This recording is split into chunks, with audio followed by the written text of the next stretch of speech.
da Érica Cocai, que acaba de chegar um requerimento. A senhora tem 3 minutos para perguntas e 9 minutos como líder. Não? Tá bom. Então, 3 minutos. Tá bom.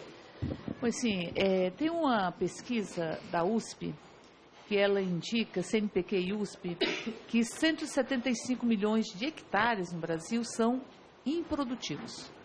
175 milhões de hectares improdutivos. Quando nós falamos dos grandes proprietários, nós estamos falando de provavelmente 0,08% da população brasileira que detém 80% das terras cultiváveis. E o que nós vimos aqui é porque não há dicotomia entre a produção agrícola e os interesses de um Brasil que reconheça a sua diversidade e que não exale o nível de preconceito e discriminação que faz com que esse Brasil se reparta em 1000 pedaços. Não tem como nós escutarmos aqui, nesta CPI, de que temos no Brasil mais de 50% ou por volta de 50% das terras brasileiras que são ocupadas por pessoas como se brasileiros não fossem.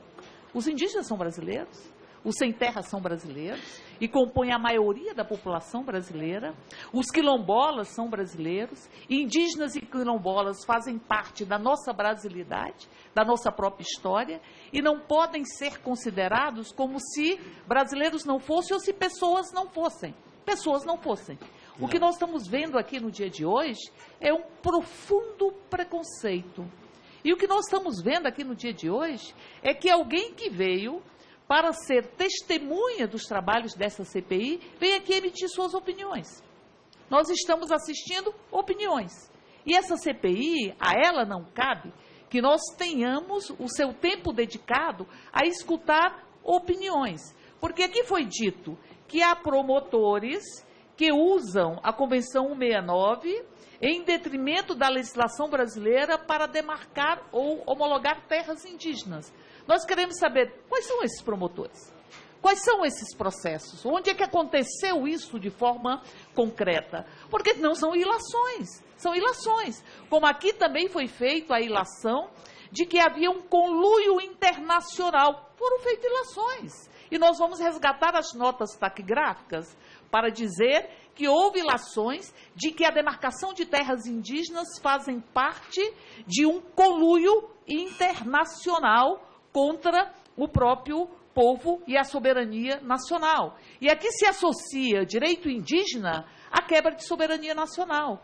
E se descaracteriza e desqualifica de forma injusta os antropólogos, que coordenam equipes multidisciplinares que fazem estudos.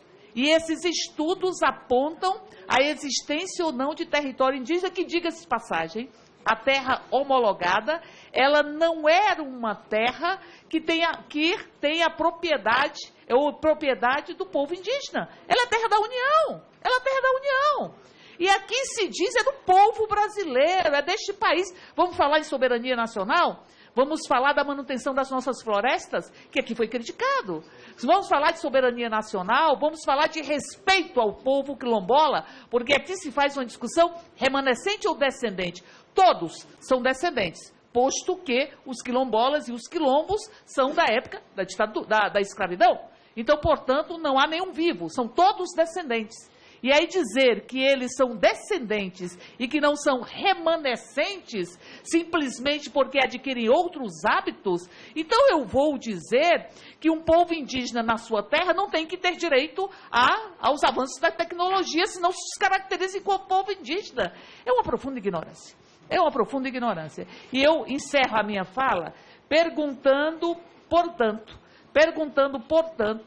ao depoente, que aqui pouco depois, e muito expressou as suas próprias opiniões preconceituosas e opiniões que discriminam a luta do povo indígena e quilombola, mas eu pergunto, quais são exatamente estes promotores? Quem são esses promotores? Aonde aconteceu isso? Que utilizaram a Convenção 69, da época do governo Fernando Henrique Cardoso, inclusive, homologada, como aqui disse o deputado Tato, por este Congresso Nacional, mas quem foram esses promotores? Quais são os nomes? Quais são os processos? Quais são as comunidades? Qual é a região? Qual é o território? Porque aí concluo, presidenta, apenas dizendo que não há noção de território aqui. Aqui o que está se exalando é que aos povos indígenas bastam as cestas básicas, bastam assistência à saúde, mas não tem que manter a sua própria etnia com o território. O conceito de território, ele não é compreendido. E não é compreendido porque a terra, em grande medida, pelos ruralistas deste país, é considerado como uma mercadoria. Eu queria que o depoente respondesse a minha pergunta.